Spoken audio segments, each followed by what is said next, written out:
G'day, it's Pete here and I'm back for a featured lesson, and today we're looking at the many uses of four clubs that isn't Gerber. So first of all, why don't I like Gerber? So it's completely overused and misapplied. Like, four clubs asking for aces as your only slam bidding tool is kind of ridiculous. But also the fact that people use four clubs as Gerber in every situation is even worse. Imagine that, like, every time you bid one no trump, you showed 15 to 17 points. Didn't matter if you opened it, responded it, opened something else and then bid one no trump. The fact that it's always 15 to 17 is so limiting and ridiculous way to do it. Situation is everything. You want to change what your meanings are based on what's come before it. So, first of all, people that play Gerber use it far too much, and they should. I don't use it at all.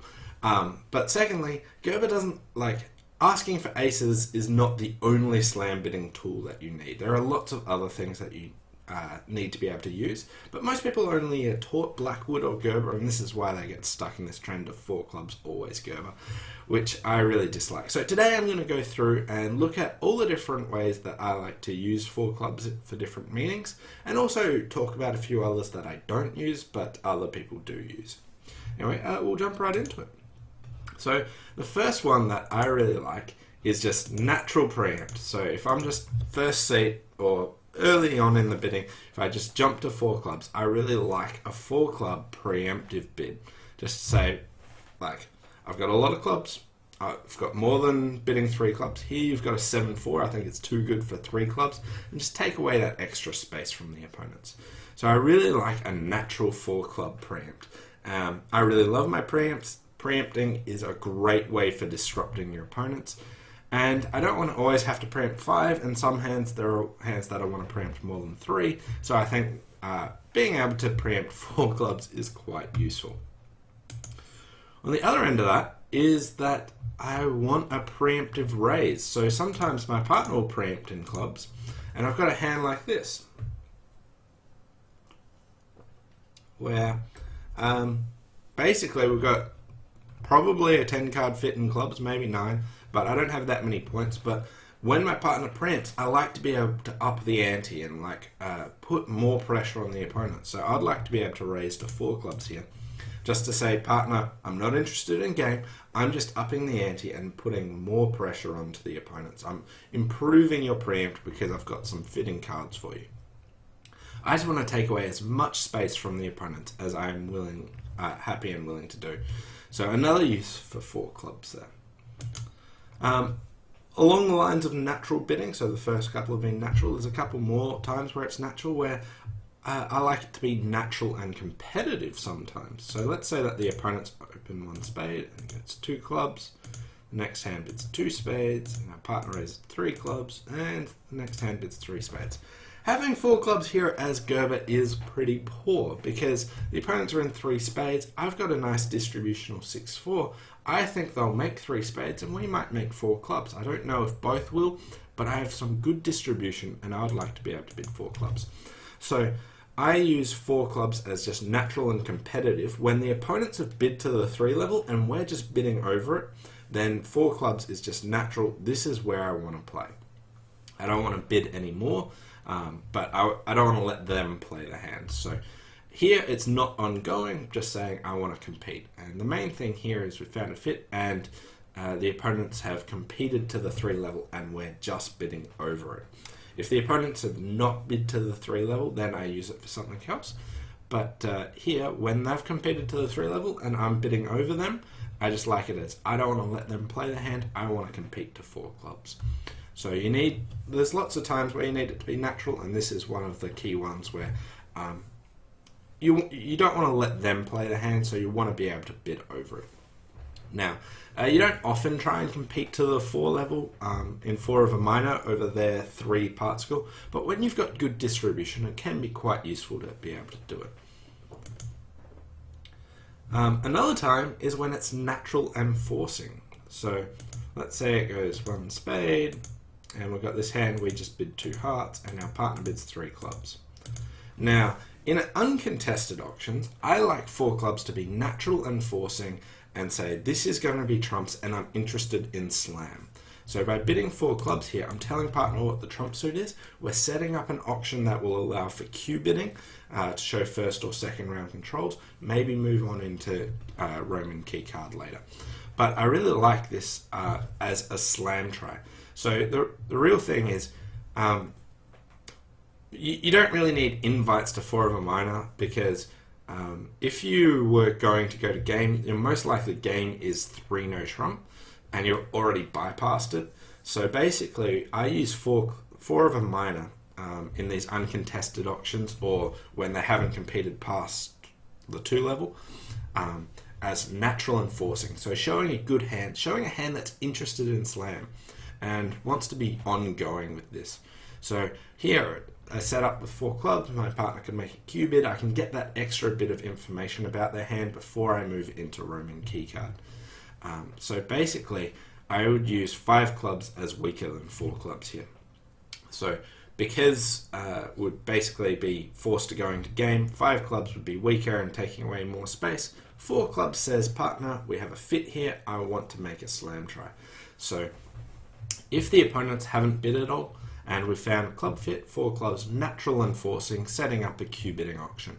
Whereas if the opponents have bid and stopped below the 3 level, they're not competing to the 3 level, it's still natural enforcing.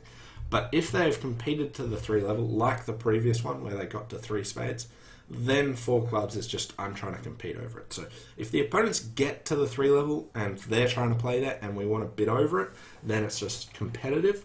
But if we've got all the space we want, then 4 clubs is just natural and forcing and an actual slam try. So here are a few different ways I use 4 clubs as natural. So we've got a preempt, we've got a preemptive raise in supporting partner, we've got a natural but competitive, not interested in going further, and we have a natural slam try when the opponents aren't in the auction, and we try and do that. The main reason why the preemptive raise is not natural enforcing is because when our partner preempts, they've already really well defined their hand. You don't need to in that much space, and raising your partner's preempt with weak bids is really quite useful. Anyway, they're just a few of my natural ones. We'll look at some of the conventional things that I use 4 clubs for. So after my partner opens 1 no trump, depending on what partnership I'm in, I've got a few different uses for 4 clubs. With my regular partner, I use 4 clubs to say, partner, I have 5-5 in the majors and I want you to pick your preferred major. Usually just interested in game, but occasionally you might be really strong. So just getting out the hand with 5-5 in the majors. Or alternatively, in other partnerships where a partner opens 1 no trump, I use 4 clubs as a 2-under transfer, so a transfer to hearts. So basically you can agree which of these methods you want to use over your no trump. What do you use the 4 level bids? But after 1 no trump and 2 no trump, people use the 4 level bids as some conventional meaning a lot of the time, and sometimes they're 2-under transfers, sometimes they're other things, such as 5-5 in the majors. But basically you have to define in your partnership what do you use the 4 level for and what's appropriate. So there are another couple of different uses for 4 clubs after a partner opens 1 no trump or 2 no trump. All of these are obviously game forcing because your partner can't stop below game, so you can't do it on a weak hand. Okay, and now we'll get into some of the more oddball ones. There's lots of different uses for 4 clubs that are conventional, that happen in different competitive situations. And I'll just go through the various ones that I use first and then talk about some of the ones that I don't use. But the ones I don't use aren't necessarily bad, it's just that I tend not to use them because I prefer other things. Anyway, the first one would be, let's say it goes 1 spade and our partner bids 3 spades, whatever sort of raise this is. First is we want to be able to use Q bidding, so show a control in clubs, first or second round control. So we can't, while our partner bid 3 spades, we've got this really good hand, but we don't want to race off and ask for aces because the biggest concern on this hand that we have is, do we have 2 diamond losers? Like, are we missing the ace king of diamonds? If I found out my partner has the king of spades and not, well, like if I found out my partner had one key card, or even if I found out my partner had 0 aces, if this was Gerber, I wouldn't know if we could still make slam or not. My partner might have the king of spades, king of diamonds, and king of clubs, and slam would be decent. But if my partner's got 2 little diamonds and can't cubid, then I obviously don't want to be in slam. So using cubidding, I think, is the best slam bidding tool that you can use. And I much prefer it over checking how many aces you have, because there are so many times there is this suit like this that you want your partner to control, and you want to be able to find out if they've got first or second round control. So if my partner bids 4 diamonds, they've got control, and I can then move on and look for aces. But if my partner doesn't and bids 4 spades or 4 hearts or something, and says I don't have control of those suits, I know to stop with this really good hand and I can stay really low. So cubidding is my favorite slam bidding tool there is, and I would not give up a 4 club bid to, like, I like 4 clubs in like the earlier one, which was natural and forcing, to set up cubidding. I like 4 clubs as cubidding, depending on what your trump suit is. That, like, being able to cubid, I think, is amazing, and you really want to be able to work out in different auctions, how do I set up a cubidding auction to find out, are we missing an ace king in any given suit. So that's why I think that's really fantastic. Okay, so on this one, 1 spade, and the opponent's come in with 3 clubs. So here with this hand, what you want to be able to do is tell partner that you've got enough points to go to game and leave room for them to be interested. So here I would use 4 clubs as a Q raise, because I want to tell partner that we've got a fit and that I'm interested in possibly going more if they've got a little bit more. This would be absolutely dead minimum for this. Usually I'd want a slightly better hand. But you can use bidding the opponent's suit to say, yes, I've got a fit and enough points to go to the appropriate level, which is 4 spades, so I've got enough points for game. So you can use bidding the opponent's suit as a Q raise. So 4 clubs, when they preempt, can be a Q raise here, and showing support for spades and going on. So Q raises are really good. They often happen in less competitive auctions than this. And they're a really great tool for highlighting that you've got the strength to go on, and that leaves other bids to be more preemptive or distributional raises, so that partner doesn't get that excited. So I really like Q raises, and it's important to be able to use that. I got the same hand here, but a different situation. This one, let's say it goes 1 heart, and the next hand bids 3 spades. This is something a little bit oddball that I only do with my regular partner, which is we've switched up some bids when the opponents come in with like a 3 spade preempt. What we use is 4 clubs instead of natural and forcing, which is what most people would use this as. We've swapped 4 clubs to be the Q raise, because if we had a good hand with hearts, which we think is pretty frequent, we don't want to have to bid 4 spades or 4 hearts, because they're both sort of taking away a lot of space. So we swapped the bids around, so 4 clubs would be a Q raise and 4 spades would be clubs. And it's just something we do. It's not very common. I haven't heard of anyone else do it, but there's lots of different spots where you can switch in bids and do things like that to solve certain problems. But it does add extra complexity, and you only want to be doing this sort of thing with regular partnerships. And even then, you might not want to do it. But yeah, just another possible option for 4 clubs. Next is when the opponents preempt like at the 2 level. So there's something called leaping Michaels.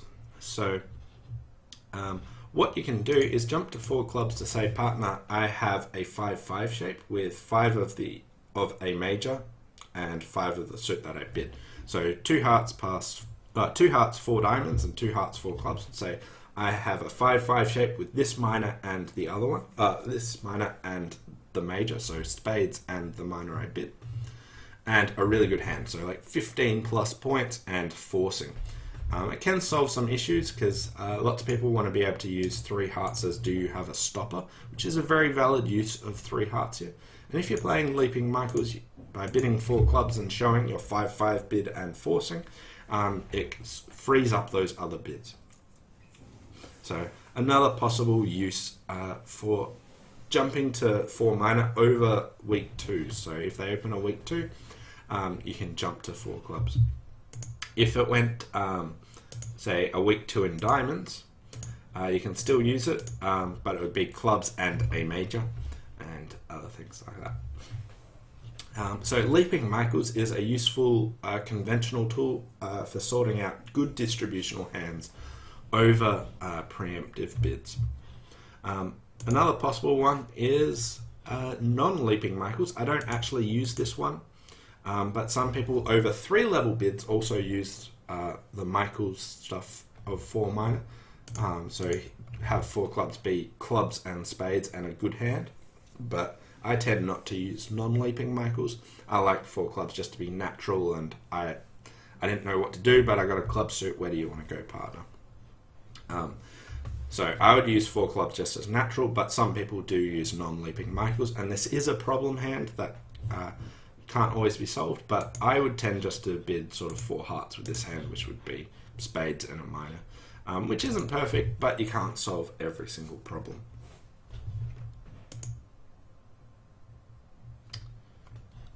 Also, when my partner preempts at the 3 level, what I like to do, and reasonably common agreement for lots of people, is when there's a 3 level preempt that isn't clubs, the cheapest, so bidding 4 clubs, the cheapest minor at the 4 level, sets that suit and is a slam try. So here I had this really powerful hand and my partner preempted 3 diamonds, and I'd be interested in slam if they have control of hearts. So can they Q-bid hearts? So basically what we use is when the opponents bid, when our partner bids a preempt at the 3 level that isn't 3 clubs, so 3 diamonds, 3 hearts, or 3 spades, bidding 4 clubs says, I want to agree diamonds and make a slam try. So we're agreeing the suit that they've bid and making a slam try, requesting that they Q-bid. See how lots of my conventions are set around trying to be able to set up Q-bidding auctions. So here, if partner can bid 4 hearts, then I can move on and bid 4 no trumps and keycard and find out how we're doing. But if my partner bids something like 4 spades, which says I've got first or second round control of spades, which is clearly a shortage, and I don't have one in hearts, with this fantastic hand, I know that I can sign off in 5 diamonds and not go to slam off the ace king of hearts. Whereas just finding out that my partner's got 1 keycard and the queen of trumps, I wouldn't know if we can make slam or not. So being able to Q-bid is really, really powerful and useful. So basically, after any 3 level preempt that isn't clubs, bidding 4 clubs says, I want to agree your suit and slam try, please make a Q-bid for me. So another possible conventional agreement there. Okay, now on to some of the ones that I don't use. But one of them is Namniats, which is an opening 4 club bid. They sacrifice their 4 club preemptive bid to have it as like a transfer preempt to say, partner, I really think I've got, like, I wanted to bid 4 hearts, but I think I can make it. Which then means that you've got 2 levels of 4 heart preempts. You've got like your trash one and your good one. This is probably better than you would actually need for a 4 club preempt, but for Namniat's 4 club preempt. I don't use this, but some people like to be able to separate out their 4 major preempts this way. I really prefer just having my natural 4 club preempt, but another possible use there. And for this one, yeah, minor wood. I don't really use minor wood. It's a fine convention. I find it suffers from lots of the things that Gerber does, that people overuse it and put it into too many situations. And for me, it takes away from being able to set up Q-bidding auctions and focuses more on finding out, do you have enough key cards at a low level? But lots of people use it. It's not a bad convention. I just tend not to use it, but some people would use minor wood. So auctions like this would say, I'm agreeing clubs, and start telling me your key cards for clubs. So minor wood is basically Roman key card when you jump to 4 of the minor. So very similar to Gerber, but it includes the king of trumps, and it's only used when you actually have a club fit. So it does limit some of the options, but I tend to prefer like 4 minor as natural enforcing. There are certainly some times where minor wood has some decent applications, but I find that it is also overused a bit, and I tend not to like it that much, but lots of people do use it. So if you're using it, you can keep on with it. But what you do want to know is clearly defined when is it minor wood and when is it something else, because there are so many times people have accidents with it. So if you are using minor wood, make sure you have a good agreement with your partner about when it is minor wood, when isn't it, and what else could it be. Anyway, thanks for watching. These were a list of my other uses for 4 clubs. I don't think I covered a comprehensive list, but I did cover a lot of them. And basically went through, we've got preempts, we've got preemptive raises, we've got competitive, such as when they've bid to 3 of a major and we've bid over it. We've got natural enforcing, where they leave us alone and we bid 4 clubs just to say, yes, this is going to be the trump suit, let's start Q bidding. Talking about after 1 no trump, what sort of agreements you can have. Maybe it's 5-5 in the majors, maybe it's a transfer to hearts. We've got Q bidding, so if we find a major suit fit and you bid 4 clubs, it can be a Q bid. We can have it as a Q raise when they preempt to 3 clubs. We can have Q raises in those switch bids, that strange conventional one that me and my partner do. Don't really see it too often, but just thought I'd toss that one in. Leaping and non-leaping Michaels, if you want to use them to show good hands, they can be done as well. And we've got after our partner preempts 3 something and we don't, which wasn't clubs, we can bid 4 clubs to set that suit and slam try. And I mentioned Namniats as the really powerful preempt, which I don't tend to use, and also minor wood. Anyway, just thought I'd chuck this list together. Hope you enjoyed it. Thanks for watching, and I'll see you next time. Bye for now.